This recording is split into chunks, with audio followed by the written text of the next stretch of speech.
Est-ce que vous avez déjà fait de l'escape game?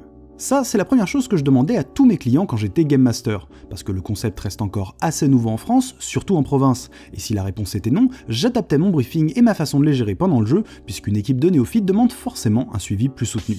Sauf quand je devinais avoir devant moi des joueurs ou des joueuses. Alors, si vous vous demandez comment on reconnaît de telles personnes, c'est d'abord une bonne dose d'intuition, d'un membre d'une espèce qui en reconnaît un autre, et l'observation de subtils signes distinctifs, comme un t-shirt Fallout ou un tatouage de la Triforce sur l'avant-bras d'une demoiselle. Mais bref, quand je me trouvais face à des gens qui jouent aux jeux vidéo, je savais que même s'ils n'avaient jamais mis les pieds dans une room, j'allais plus ou moins être tranquille, je savais qu'ils allaient bien se débrouiller. Et c'est logique, parce que l'escape game emprunte énormément au médium vidéoludique. Ça fait un peu plus de 10 ans que le concept existe, et forcément, les designers d'escape room ont pu s'inspirer de plus de 50 ans de jeux vidéo pour penser leurs expériences. Et c'est justement à ça qu'on va s'intéresser aujourd'hui. Quels sont les codes du jeu vidéo que les escape games reprennent à leur compte pour proposer des expériences ludiques et immersives? Et aussi, comment faut-il les adapter et les dépasser dans un contexte palpable pour que ça fonctionne pendant 1 heure et pour un public très diversifié? Pour nous aider cette fois-ci, on a pu discuter avec Alexis et Jordan, les co-créateurs de The Little Red Door, une salle strasbourgeoise. Ça va être vachement pratique. Entre escape et vidéo game, c'est parti pour un nouvel épisode de GND.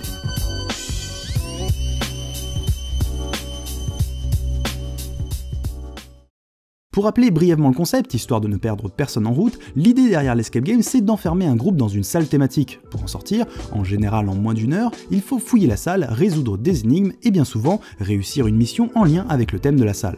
Ça peut être s'échapper d'un asile, piquer des lingots d'or dans une banque ou récupérer un artefact quelconque dans le bureau d'un archéologue qui a bien évidemment fermé au préalable tous ses tiroirs avec des cadenas à chiffres. Comme dans les jeux vidéo, la progression dans les rooms se fait en boucle sur l'éternel schéma objectif, challenge, récompense. Bien souvent l'objectif c'est d'ouvrir une boîte, le challenge c'est résoudre l'énigme pour en trouver la clé, et la récompense c'est un objet ou une information qui va nous permettre d'attaquer une nouvelle boucle ou de réussir la mission finale. Alors quand je parle de boîte, ça peut être plein de choses, ça peut être littéralement une boîte, un petit coffret, mais ça peut aussi être un placard, un casier, une petite mallette, une bouteille, un énorme coffre-fort ou même tout simplement une autre pièce. À un niveau conceptuel, ça reste une boîte. Pareil pour la clé, ça peut être une vraie clé, mais ça peut aussi être un code à chiffres ou en lettres, un mot de passe d'ordinateur, des coordonnées sur une carte, ou encore des combinaisons de boutons à appuyer dans un certain ordre ou au même moment. Là où la boucle de l'escape va se différencier de celle du jeu vidéo, c'est sur la partie challenge, car elle ne se repose pas sur un gameplay standard qui se complexifie avec le temps.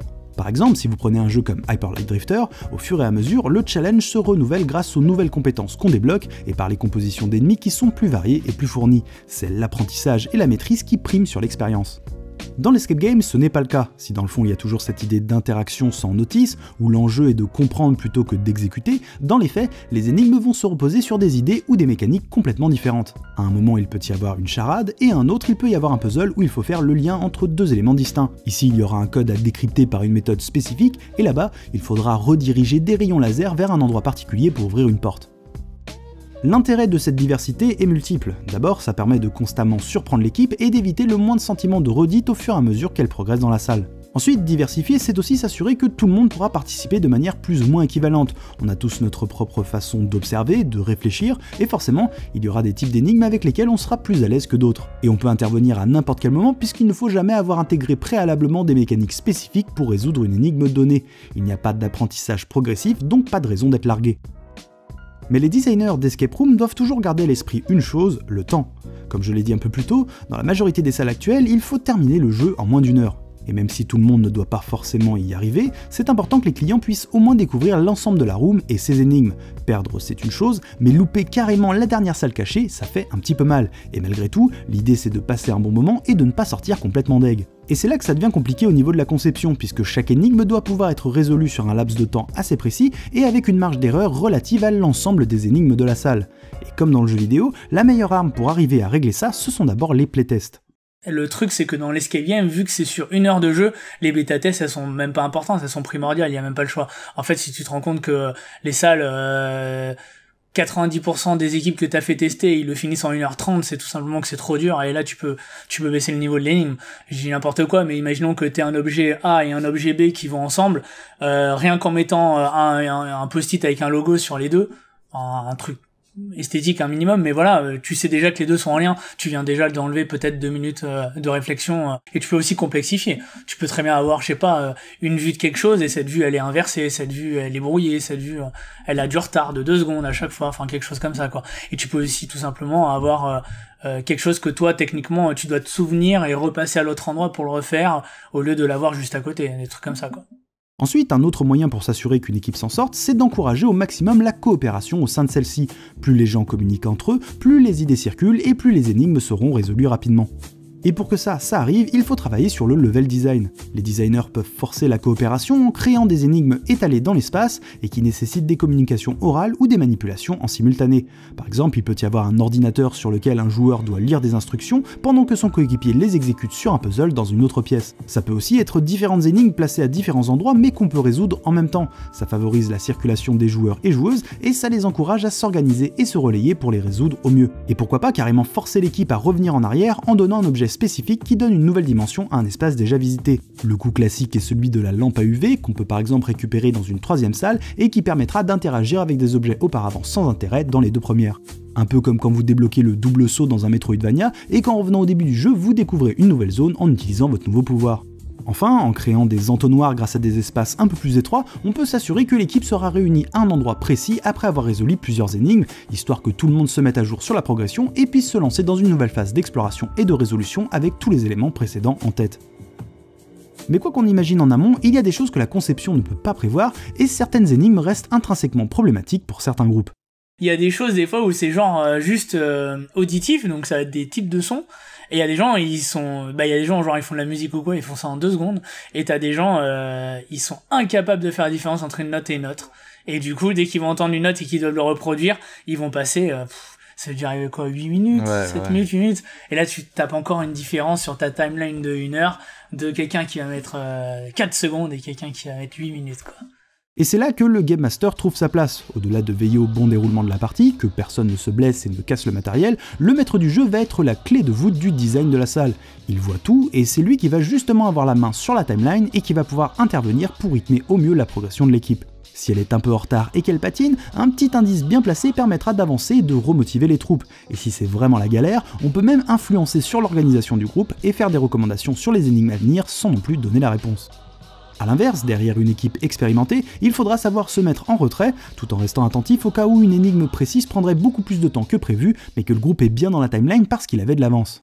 De toute façon, le Game Master, en vrai, c'est une pièce maîtresse du jeu qui fait partie du fait que tous les groupes sont vers la fin, à la finalité du jeu, alors que les groupes sont pas du tout égaux. Il y a des groupes, on a des scénarios, ils sont de 4 à 8 joueurs, entre 4 joueurs qui ont jamais fait d'escape game et 8 joueurs qui ont tous fait de l'escape game, qu'on en fait 20 chacun, la différence elle est monumentale. Et pourtant, il faudrait que les deux soient vers la fin au même moment dans l'idée. Bah c'est comme quand Julien, le Game Master, disait que être Game Master, c'est être ingénieur du fun.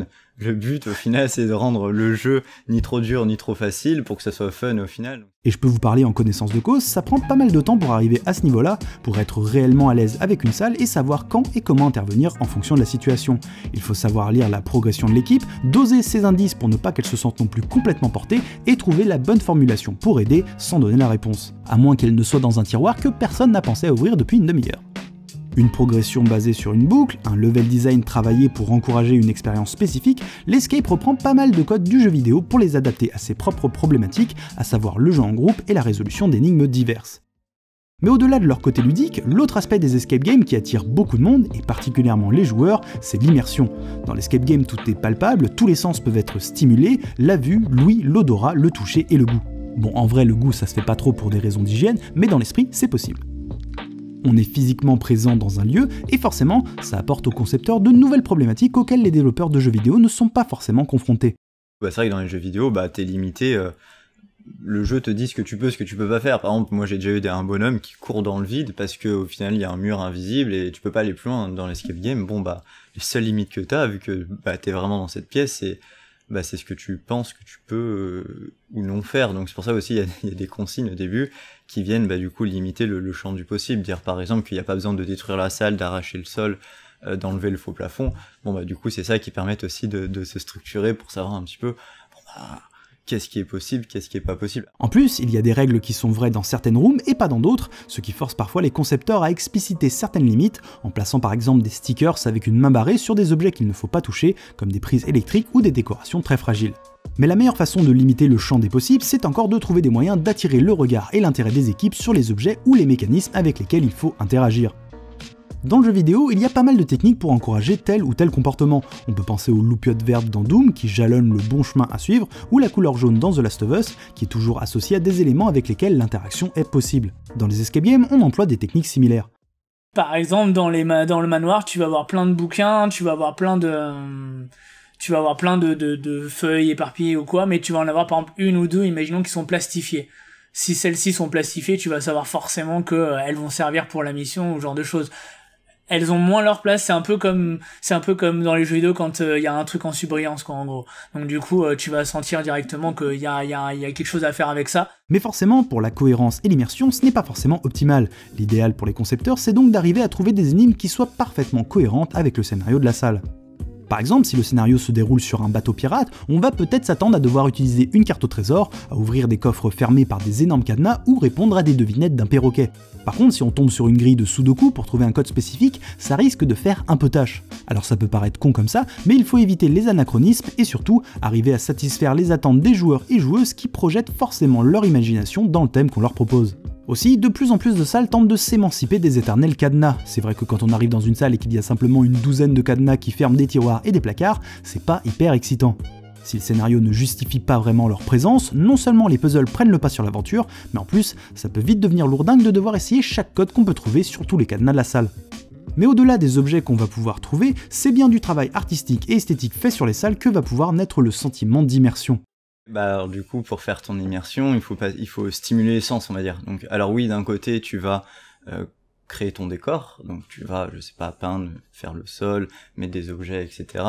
Mais c'est pas ça qui va faire toute l'immersion. C'est-à-dire que d'un côté, il faut aussi créer une ambiance lumineuse, une ambiance sonore, et créer, on va dire, ton immersion en faisant en sorte que le joueur ait l'impression d'être dans un lieu qui n'est pas un décor de jeu, mais un univers réel. Et pour créer cet univers, du coup, par exemple, tu peux avoir des personnages qui étaient là mais qui ne sont pas là pour X ou Y raison, et donc il peut y avoir leurs affaires, leurs bureaux dans les casiers, etc.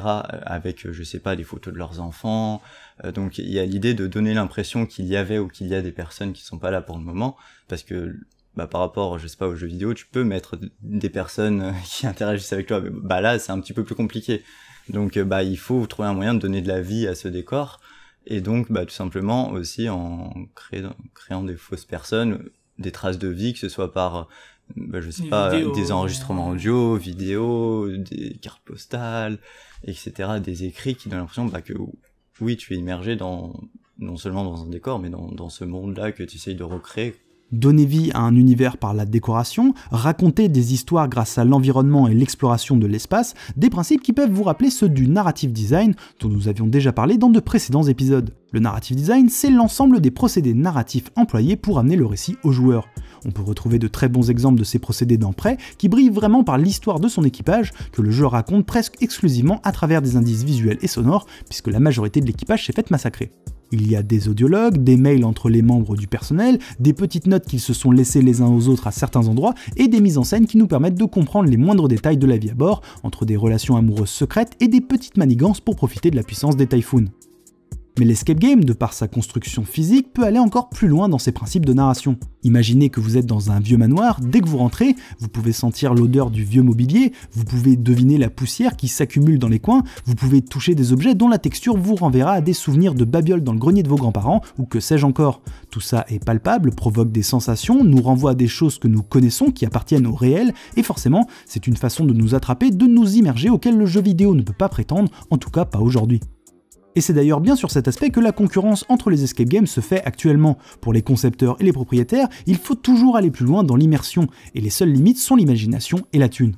Mais dans l'idée, ouais, si tu peux avoir par exemple une pyramide et qu'ils ont réussi à faire du sable qui monte ou ce genre de choses, là c'est sûr que franchement, n'importe quel créateur d'escape game, il voit que quelqu'un a réussi à le faire, on y a tous pensé, mais on s'est tous dit c'est impossible, tu vas pas faire du sable qui monte, comment c'est possible? S'il y en a un qui arrive à le faire, tu te diras bon c'était possible en fait. Ouais. Après il faut avoir le budget aussi, ça coûte 8 fois le prix de ta salle juste pour avoir du sable qui monte. Je suis pas sûr non plus que... Surtout la maintenance que tu Ouais, peux la avoir maintenance derrière, ça peut être complètement dingue. Faut voir ça aussi. De toute façon, c'est toute une question aussi du budget que t'as. Qu'est-ce que tu peux faire avec, quoi. 10 années après la naissance du concept, l'Escape continue donc d'évoluer à grande vitesse. C'est la course à l'immersion et à la salle qui aura les meilleures idées et les décors les plus poussés. Il est de moins en moins question de tester des capacités logiques, mais plutôt de faire vivre des expériences mémorables en se basant sur nos fantasmes d'aventure nourris par la pop culture. Un credo qui n'est d'ailleurs pas si éloigné de ce qu'une partie du jeu vidéo AAA essaie de faire en ce moment, les productions Naughty Dog et Rockstar en tête. Désormais, vous devez un peu mieux comprendre pourquoi j'étais plus cool quand je savais que j'allais game masteriser des joueurs ou des joueuses. L'Escape se repose sur énormément de codes propres aux jeux vidéo, et celles et ceux qui les pratiquent ont donc inconsciemment intégré des réflexes qui vont leur faciliter la vie dans une room. Par contre, la question qu'on peut se poser aujourd'hui, c'est est-ce que le jeu vidéo va à son tour s'inspirer de l'Escape game et s'approprier ses codes? Et la réponse se trouve peut-être dans la sphère de la réalité virtuelle. Si la VR a encore du mal à percer, c'est parce que la majorité des expériences vidéoludiques qui dominent le marché aujourd'hui sont difficilement adaptables à ce modèle à cause de contraintes techniques ou ludiques. Les seules expériences qui semblent vraiment fonctionner sont basées sur des principes très spécifiques, ou alors ce sont justement des ersatz d'escape game. Et ça a du sens parce que la VR, c'est avant tout la promesse de l'exploration d'un espace de jeu et d'une immersion sans limite. Et elle a de nombreux avantages sur la conception. D'abord, elle peut multiplier l'espace de jeu réel. Imaginez que vous êtes dans une salle de 20 mètres carrés, avec un casque ça peut se transformer en 100 mètres carrés en jouant sur des ascenseurs ou des téléporteurs et en habillant de différentes façons la même pièce. Vous êtes dans une seule salle mais vous pouvez traverser un vaisseau tout entier. Ensuite, si on repense au fameux problème du sable qui monterait dans une pyramide, rien de plus facile à faire dans un escape game en VR. Il a la possibilité de créer de la tension et de l'action dans tous les sens. Mais bien évidemment, ça ne remplacera jamais une éventuelle sensation d'avoir des grains de sable qui nous chatouillent les chevilles dans une room physique hyper aboutie. Cette possibilité de toucher, de sentir qui fait toute la différence. Et si on peut se demander si l'escape est une mode temporaire, je crois que le concept a encore un avenir certain, notamment de par ce côté palpable, mais aussi par son accessibilité. Si le prix reste élevé, il ne faut pas le nier, contrairement aux jeux vidéo, l'escape ne pose pas de barrière technologique qui intimide encore une partie du grand public. Et son design, qui favorise plutôt la diversité au challenge qui monte crescendo, fait que tout le monde peut s'impliquer à tout moment de l'aventure et sans être largué. Et pouvoir braquer une banque avec sa grand-mère qui résout des énigmes comme elle remplit des pages de mots croisés, ça n'a pas de prix. Merci d'avoir suivi cet épisode jusqu'ici, on a fait un petit pas de côté par rapport à ce qu'on propose d'habitude, et on espère que le résultat vous a plu. Si vous avez déjà fait de l'escape game et que vous avez des exemples d'énigmes sympas à partager sans trop spoiler, n'hésitez pas à le faire dans les commentaires, ça peut intéresser pas mal de monde. On se retrouve bientôt pour le dernier épisode de GND de cette année. Pour nous donner un coup de pouce, c'est sur notre page Tipeee, et pour ne rien louper, c'est sur notre page Twitter. Rendez-vous dans quelques semaines donc, cœur sur vos manettes et vos cadenas.